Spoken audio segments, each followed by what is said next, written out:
maaaring turuan ng Muslim ang kapwa niyang kapatid Muslim ng mali.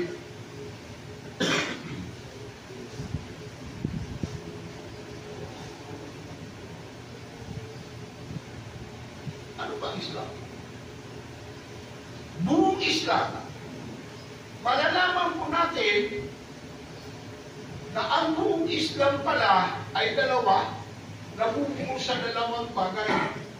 Aqidah at Sharia. Aqidah at Sharia. Ayun, pinag-away-awayan ng aqidah. Wala na tayong pakialam po. Pinag-away-awayan nila. Dito tayo sa Sharia. Napapalog po sa Sharia ang ibadat, akhlaq, muamalat. Napapalog po yan sa Sharia. Pero hindi rin po ang iniisip kong ipapaliwanag po.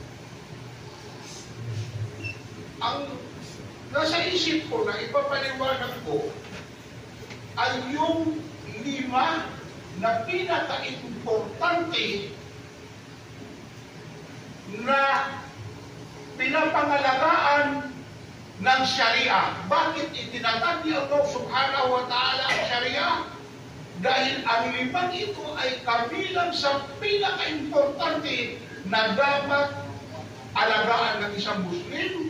Kapag pinangalagaan ito ng isang Muslim, at hindi ito namuhay ng matiwasay at mapayapa, sabihin ninyo, ako ay sinungaling, at sinungaling yung mga taong nagpapaliwanag ng ganito. Una,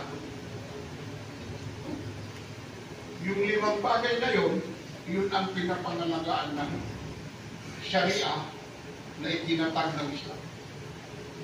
Una, ang relihiyon. Pangalawa, ay ang sarili. Pangatlo ay ang pag-iisip. Pang-4 ay ang karangalan. Pang-5 ay ang kayaman. 5 yan.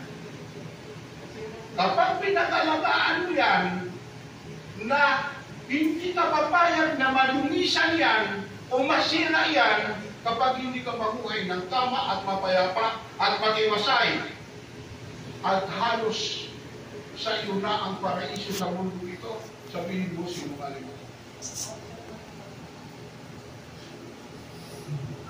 Una na pinapangalagaan ng